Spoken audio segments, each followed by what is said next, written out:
What's up guys? Welcome back sa aking YouTube channel. So ngayon guys, pag-uusapan natin itong Litical Flanding. So ito na yung comparison ng dalawang coin, which is yung isa is common and yung isa is yung may value.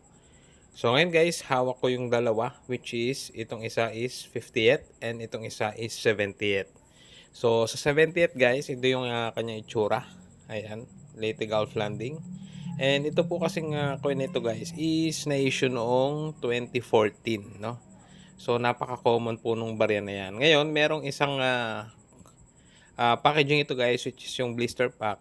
Ayun meron din naman pong value yun, pero hindi po ganoon kataas. So nasa around 150 to 250 minsan po, no? Pero itong pagka-coin lang po, especially kung circulated condition yan, is very common or face value lamang po. Pag sinabing face value guys, kung 5 piso yan, yun po yung face value niya.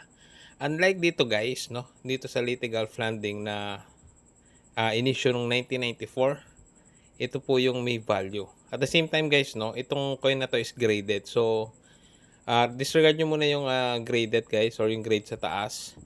So, ganito yung itsura niya guys, 50th Litigal Flanding, no, 50th anniversary. Mas maliit siya ng kaunti dito sa 70th. And yun nga, gaya na sabi ko guys, ito ay kumbaga ni-release noong 1994. So ito po yung may value. So additional nga dyan guys is graded po itong coin. So sa mga uncirculated po na ganito, minsan nasa around 3K to 4K, no.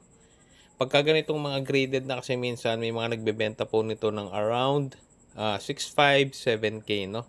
Depende na lang din po sa current market price. Minsan kasi nagbabago yan guys, no.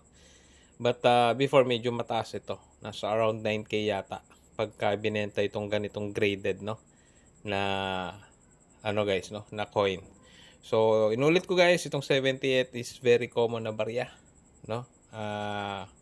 Kung may mga ganito kayo guys, ngayon kasi wala talaga siyang added value. Unlike dito sa mga ganito po na 1994 na 50th Litigal Flanding. Yan po yung hanapin ninyo. At wag po yung 70th. Wag din kayo maniwala guys kung may napapanood kayo na mahal po yung 70th, no, na Litigal Flanding. So, yung isang Litigal Flanding, makikita nyo naman guys sa video ko. 70th anniversary siya guys, pero meron kasi siyang special packaging na naka-box, no. So, galing din na BSP 'yon.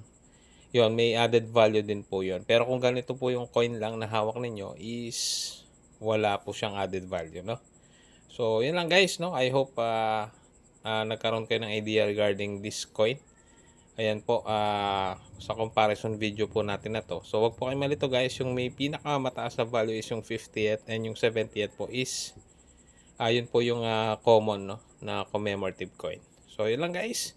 At kung bago ka dito nga pala guys at gusto nyo magkaroon ng idea regarding sa mga coins, subscribe na kayo and click nyo na rin yung notification bell para updated kayo sa mga videos na i-upload ko. So muli guys, maraming salamat sa panonood.